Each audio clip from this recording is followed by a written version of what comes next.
आज हम पढ़ेंगे नो कॉन्फिडेंस मोशन के बारे में, क्योंकि इसको अभी लोकसभा में लाया गया है, इसके ऊपर डिस्कशंस चल रहे हैं। तो इसके मेन प्रोविजंस के बारे में जानेंगे।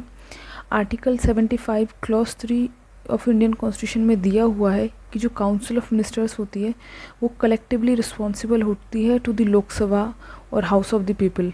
याद रखना है, यहाँ पे राज्यसभा या फिर पार्लियामेंट नहीं है। ऐसे फैक्ट्स प्रीलिम्स में दिए जाते हैं, हम कंफ्यूज हो जाते हैं वहाँ पे। तो जो काउंसिल ऑफ मिनिस्टर्स होती है वो कलेक्टिवली रिस्पॉन्सिबल होती है टू द लोकसभा। और जो स्टेट लेजिस्लेटिव असेंबलीज के मामले में बात करें तो वो आर्टिकल 164 में दिया हुआ है।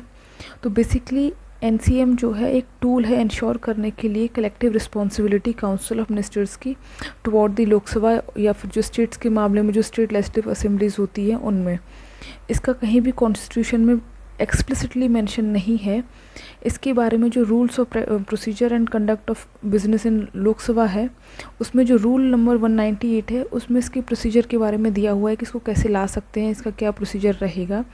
तो जो 26 जुलाई को जो अपोजिशन पार्टीज़ थी उन्होंने हाउस में पेश किया कि एनसीएम लाया जाए, क्योंकि मणिपुर के इशू के ऊपर जो रूलिंग गवर्नमेंट है वो कोई स्टेटमेंट नहीं दे रही है, प्राइम मिनिस्टर ने भी कोई स्टेटमेंट नहीं दिया है, तो उसको लेके बहुत अप्रोच था। तो एक चीज़ याद रखनी है कि जो एनसीएम है सिर्फ इसको लोकसभा में ही लाया जा सकता है, राज्यसभा में नहीं ला सकते, क्योंकि जो इलेक्टेड बॉडी है इंडियन पार्लियामेंट्री सिस्टम की वो लोकसभा है ना कि राज्यसभा।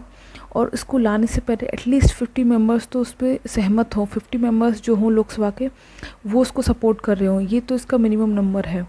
और इसको लाने के लिए कोई भी रीज़न की रिक्वायरमेंट नहीं होती है कि स्पीकर पूछे कि क्या कारण है, क्यों लेके आ रहे हो, ऐसा नहीं है। इसको अपोजिशन जो पार्टीज रहती हैं वो कभी भी ला सकती हैं।